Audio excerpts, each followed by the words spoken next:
வணக்கம். இது நியூஸ் 8 தமிழ்நாடு செய்திகளை தொகுத்து வழங்குவதற்காக நான் பாலவேல் சக்கரவர்த்தி. செய்திகளை விரிவாக பார்ப்பதற்கு முன்னர் முதலில் தலைப்புச் செய்திகளை பார்க்கலாம். முன்னாள் அமைச்சர் செந்தில் பாலாஜிக்கு ஜாமீன் வழங்க அமலாக்கத்துறை எதிர்ப்பு. சகோதரர் அசோக்குமார் தலைமறைவாக உள்ள நிலையில் ஜாமீன் கொடுத்தால் சாட்சிகளுக்கு பாதிப்பு எனவும் பதில் மனு தாக்கல். முதலமைச்சர் மு.க. ஸ்டாலினுடன் ஜாக்டோ ஜியோ அமைப்பினர் சந்திப்பு. நாளை வேலை நிறுத்தம் அறிவித்துள்ள நிலையில் பேச்சுவார்த்தை.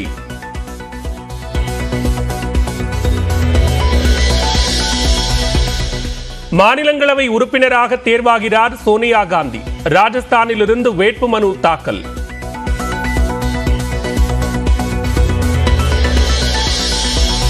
மத்திய இணையமைச்சர் எல் முருகன் மத்திய பிரதேசத்தில் இருந்து மீண்டும் மாநிலங்களவைக்கு தேர்வாகிறார். உதகையில் மக்களவை தேர்தலில் போட்டியிடுவார் என கருதப்பட்ட நிலையில் பாஜக தலைமை முடிவு.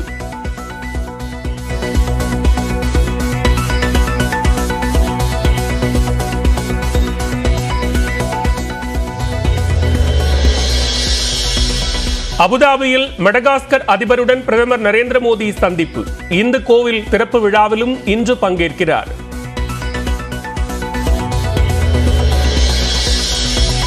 மாநில உரிமைகளுக்கு அச்சுறுத்தலாக உள்ள கொள்கைகள் பற்றி எதுவும் இல்லை. ஆளுநர் உரைக்கு நன்றி தெரிவிக்கும் தீர்மானத்தின் மீது எதிர்க்கட்சித் தலைவர் எடப்பாடி பழனிசாமி பேச்சு.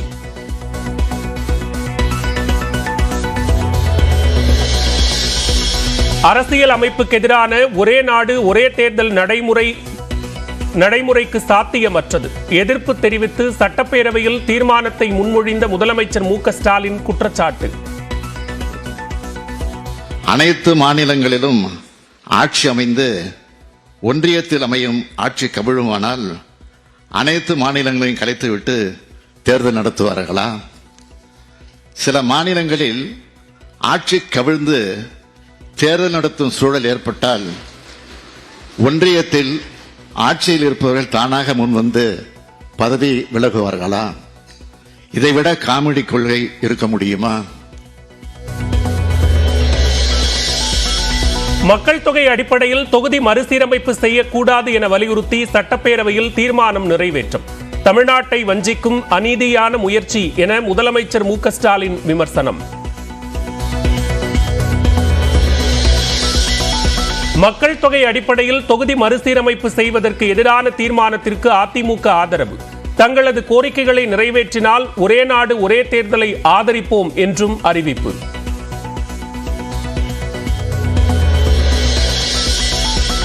முதலமைச்சர் கொண்டு வந்த தனி தீர்மானங்கள் தேவையற்றது என பாஜக கருத்து. மாநில உரிமை சார்ந்த கவலையை பாஜக கவனத்தில் கொள்வதாகவும் பேரவையில் வானதி ஸ்ரீனிவாசன் பேச்சு. குழந்தைகளுக்கு தமிழில் பெயர் வைத்தால் 5000 ரூபாய் பரிசு தரலாம். பாமகவின் நிழல் நிதிநிலை அறிக்கையில் யோசனை.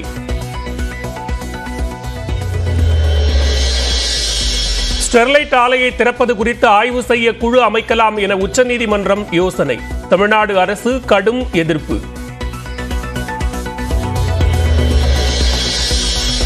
டெல்லியில் போராடுவதற்காக 2ஆம் நாளாக படையெடுத்து வரும் விவசாயிகள். ஷம்பு எல்லையில் மீண்டும் கண்ணீர் புகை குண்டு வீசப்பட்டதால் பதற்றம்.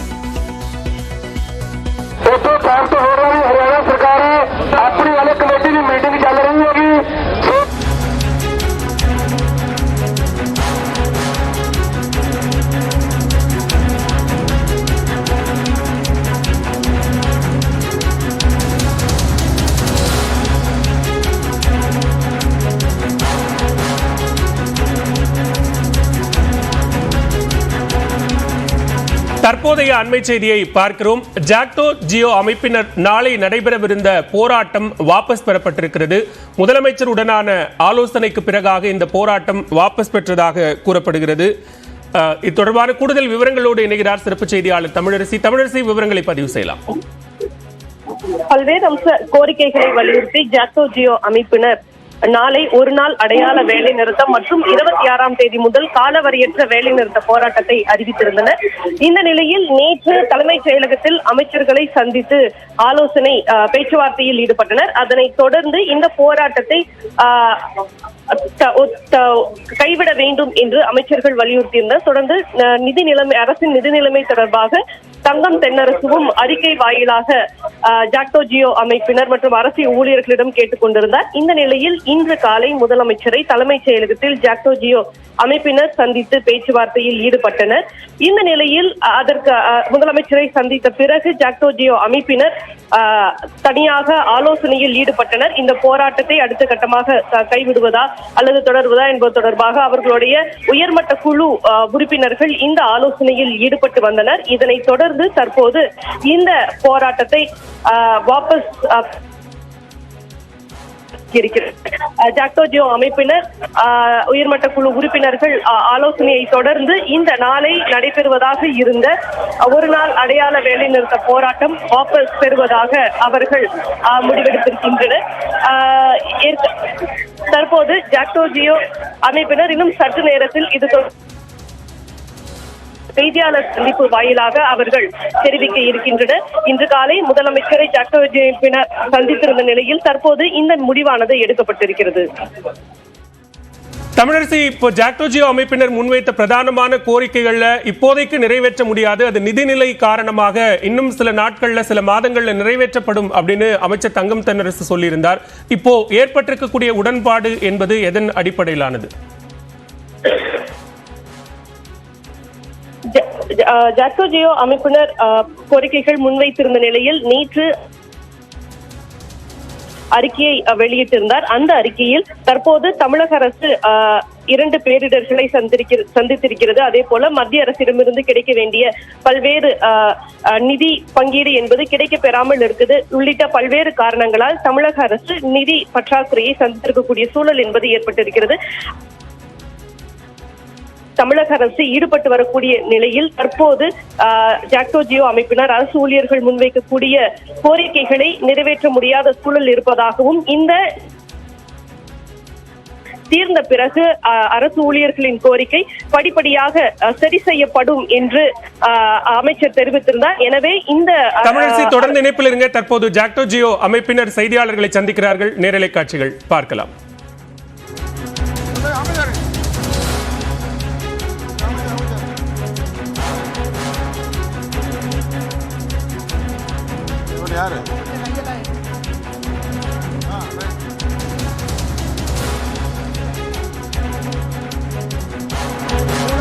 நண்பர்களுக்கு ஜாக்டோ ஜியோவின் சார்பில் முதற்கண் நன்றியை தெரிவித்துக் கொள்கிறோம். தமிழகத்தில் இருக்கக்கூடிய லட்சக்கணக்கான அரசு ஊழியர் ஆசினுடைய வாழ்வாதார உரிமையை மீட்பதற்காக உருவாக்கப்பட்ட ஜாக்டோ ஜியோ என்ற பேரமைப்பு கடந்த 7 ஆண்டுகளாக தன்னுடைய வாழ்வாதார உரிமைக்காக போராட்டத்தில் ஈடுபட்டது. இந்த கடந்த தேர்தலுக்கு முன்னதாக இன்றைக்கு முதல்வராக இருக்கக்கூடிய மாண்புமிகு முதல்வர் ஸ்டாலின் அவர்கள் தனது தேர்தல் அறிக்கையில் கடந்த அரசு பறிப்பதற்கு ஏதுமே இல்லாத அளவிற்கு உங்களுடைய உரிமைகள் பறிக்கப்பட்ட பின்புலத்தில் கழக அரசு அமைந்தால் எங்களுடைய கோரிக்கைகள் அத்தனையும் வாழ்வாதார பென்ஷன் பறிக்கப்பட்ட உரிமைகளை வழங்குவோம் என்ற வாக்குறுதியை கொடுத்தார். அதன் அடிப்படையில் இந்த 3 ஆண்டு காலத்தில் 4வது பட்ஜெட் இப்ப நடந்துகிட்டு இருக்கு.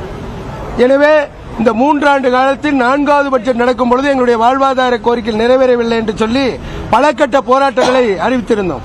கடைசியாக நாளைய தினம் ஒரு நாள் அடையாள வேலைநிறுத்தத்தை நடத்தி அடுத்து வரக்கூடிய 26ஆம் தேதி முதல் ஒரு காலவரையற்ற வேலைநிறுத்தத்தை அறிவித்த பின்புலத்தில் மாண்புமிகு தமிழக முதல்வர் அவர்கள் 3 மூத்த அமைச்சர்களை கொண்டு நேற்றைய தினம் ஜாக்டோ ஜியோவில் 1 மணி நேரத்திற்கு மேலாக பேச்சுவார்த்தையில் ஈடுபட்டார்கள். எங்களுடைய கோரிக்கைகள் அத்தனையும் உள்வாங்கிக் கொண்டு மாண்புமிகு தமிழக முதல்வருடைய கவனத்துக்கு கொண்டு செல்கிறோம் என்று சொன்னார்கள். நாங்கள் தெளிவாக சொன்னோம். முதல்வருடைய கவனத்திற்கு 3 ஆண்டு காலம் பலமுறை சொன்னாலும் மீண்டும் மீண்டும் சொல்வதை நாங்கள் ஏற்றுக்கொள்ளல. எனவே 3 அமைச்சர்களை பேச வைத்த நல்லெண்ணத்தின் அடிப்படையில் மீண்டும் தமிழக முதல்வர் ஜாக்டோ ஜியோவை அழைத்து வாக்குறுதியை நிறைவேற்றுவேன் என்றோ அல்லது யதார்த்த களச்சூழல் என்னையோ அல்லது இந்த நிதி நெருக்கடி உட்பட எங்களிடம் சந்தித்து பேசும் பொழுதுதான் எங்களுடைய போராட்டத்தை மறுபரிசீலனை பண்ணுவோம் சொன்னோம். அதன் அடிப்படையில் இன்றைக்கு சட்டப்பேரவை கூட்டத்தொடர் நடந்துகிட்டு இருக்கும் பொழுது ஜாக்டோ ஜியோவுடைய 30 ஒருங்கிணைப்பாளர்கள் அனைவரையும் மாண்புமிகு தமிழக முதல்வர் வர சொல்லி உங்களுடைய கோரிக்கையினுடைய நியாயங்களை 3 அமைச்சர்கள் தெளிவாக என்னிடம் தெரிவித்தார்கள். நீங்களும் சொல்லலான்னார். அந்த அடிப்படையில் சொன்னோம். மாண்புமிகு தமிழக முதல்வர், நீங்க தேர்தல் அறிக்கையில் சொன்ன பழைய பென்ஷனை கழக அரசு வந்தால் வழங்குவேன் சொன்னதை நாடு முழுவதும் பல மாநிலங்கள் அறிவிச்சுட்டாங்க. தேர்தல் அறிக்கையில் சொன்னது இன்றைய முதல்வர். ஆனால் அறிவித்தது பழைய பென்ஷன் பல மாநிலங்கள் அறிவிச்சும் போது புன்முறுவலோடு சொன்னார், நான் தராம யார் தர போறது, நிச்சயமாக பழைய பென்ஷன் விரைவில் வழங்கப்படும். அதே போல முத்தமிழறிஞர் கலைஞர் அவர்களிடம் எங்களுக்கு வழங்கப்பட்ட சரண் விடுப்பை கடந்த அரசு ஆண்டுக்கு ஒரு முறை ஒத்திவைத்தது. ஆனால் கழக அரசு வந்ததுக்கு பிறகு மறு உத்தரவு வரும் வரை கிடைக்காது என்பது நியாயமில்லை. உங்களுக்கு தெரியாததல்ல, மிக விரைவில் இந்த நிதிநிலையை சீரடைந்த பிறகு நிச்சயமாக உங்களுடைய கோரிக்கைகள் ஒவ்வொன்றாக நிறைவேற்றப்படும். அந்த நம்பிக்கையோடு நீங்க திரும்பணும் அப்படின்னார். நாங்களும் இப்ப ஜாக்டோ ஜியோல பேசினோம்.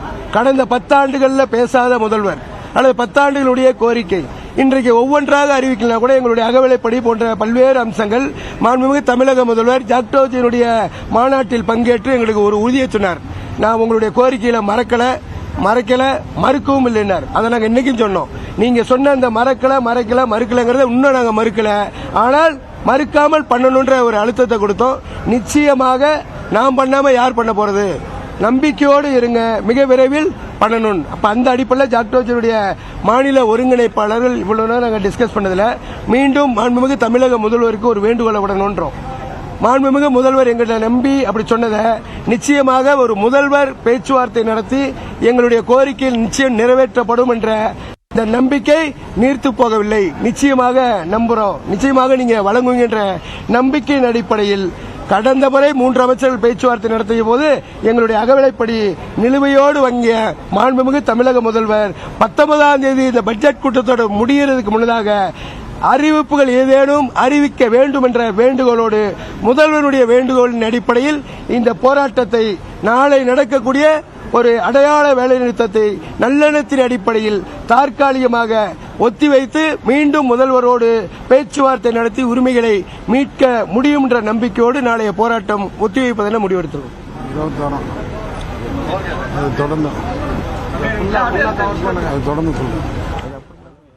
ஜாக்டோ ஜியோ அமைப்பினரின் வேலை நிறுத்த போராட்டம் வாபஸ் பெறப்பட்டிருக்கிறது. முதலமைச்சருடனான சந்திப்புக்கு பிறகு ஜாக்டோ ஜியோ அமைப்பினர் தற்போது கூட்டாக செய்தியாளர்களை சந்தித்த நேரலை காட்சிகளை பார்த்தோம்.